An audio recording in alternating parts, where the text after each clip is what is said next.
یا ولو لیکن دا مشکل کشان ولو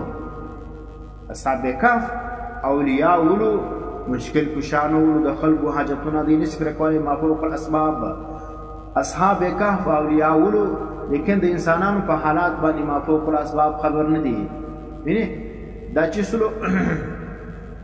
ثم بعثناهم بیا موږ پورته کړو لنعلم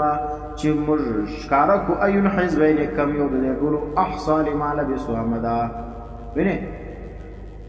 بیا الله فرمای نحنو نقص عليك نبأهم بالحق نبی هم په پټونه دی خبر نبی علیہ السلام چې د انبیاء سردار دی هغه هم په پټونه دی خبر ولی الله فرمای نحنو نقص عليك موږ بیانو پرتا باندې نبأهم خبر د دی اوس کتب نبی علیہ السلام په پټ خبرو نو بیا د الله د وحی ته ضرورت دا صفیانو بریلیان چې وای نبی علیہ السلام ته الله علم غیب ورکړی و علم غیب کبه چې ورکړي الله څه فرمای دوی د اصحاب کهف مبارک کفار پښتنه کوي نبی علیہ السلام ته دا علم نشته نو ځکه الله فرمای نحنو نقص مرشدی بیانو تعالی را پتا باندې نبأهم خبر دی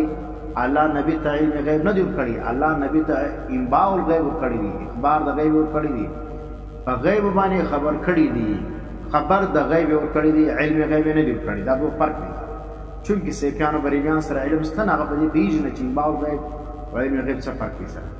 علم غیب کی سبب نه وي علم غیب بلا واسطه وي ویني هغه صرف علم د الله دی او اخبار الغیب او انباء الغیب پای کې واسطه موجود وي چې وحی ده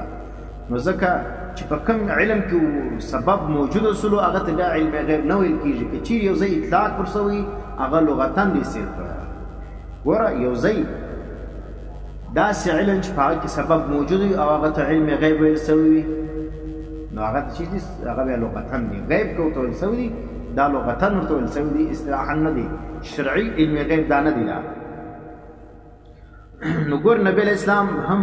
په پټ نه خبر الله فرمای نحنو نقص عليك نبأهم بالحق موږ بیانو